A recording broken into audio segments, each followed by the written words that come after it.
One of the biggest keys to a long, healthy, quality life is maintaining your strength. For some of you, that might mean regaining your strength. Maintaining or regaining your strength typically goes hand in hand with maintaining and or regaining your muscle mass, which we tend to lose as we get older, but that does not have to be the case. You can definitely be the exception. You want to be the exception. One big driving factor for that, for your motivation, hopefully, would be that muscle burns fat 24/7. So one of the biggest determiners of your metabolism and how much calories you burn every day is quantity of lean muscle mass. So here's some things that you really want to be thinking about and working on to keep your strength as you age. So be active.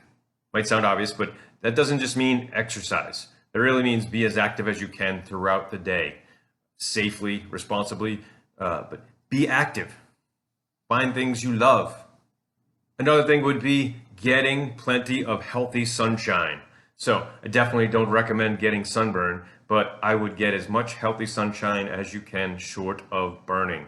It makes a huge difference in overall health, but it is important towards developing and keeping that muscle.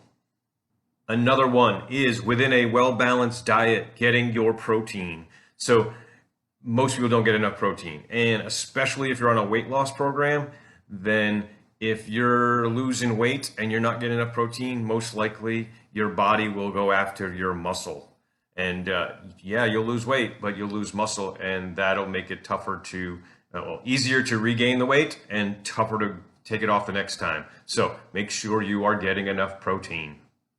My last one on the list for today is brain-based activity, brain-based movement. For many, this might be the most important one in maintaining your strength, as well as maintaining health and longevity. So what do I mean by that? Here's an example. When we do, with clients or in class, if we do specific muscle mapping, which means, okay, we're really going to point out and really focus on one muscle.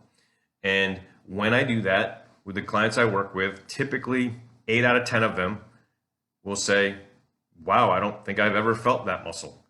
I don't think I've felt that in 10, 20 years, a long, long time. And the sad reality is that living a domesticated life, and the longer we live that domesticated life, we tend to become layers and layers and layers of compensation from lack of use, from traumas over the years. We tend to compensate, and we tend to hold on to that compensation, and then we add another one and another one and another one. So most of the people I work with are not using a lot of their major muscles.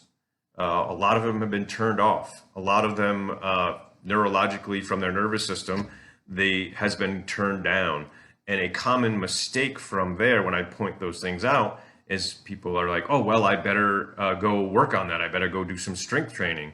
And strength training is great, but if because of compensation, because of your nervous system, because of trauma, disuse, misuse, a muscle has either been turned off or, in simple terms, been turned down, then you need to understand how to move and work your brain and body to get it turned back on before you can strength train it.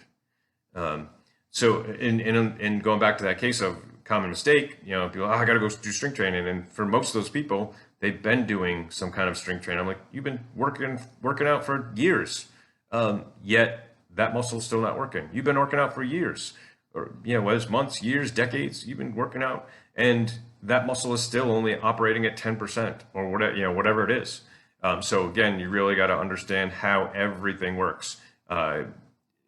If you don't understand neurology and the depths of it and how it functions, that might sound strange, but everybody gets the idea that every movement you make is driven from the brain and coordinated from the brain. So you really got to move and coordinate the brain and the body to make sure. And so simply, what could you do? Hey, I'm doing a tricep extension, and whether feeling it or have somebody else that can check, or look in the mirror or video and say, hey, is every part of that really contracting and contracting tight? And you can do that in any exercise when you're really targeting a muscle. Hey, is that muscle that complete muscle really contracting and contracting tight? If not, hey, what can I do about it?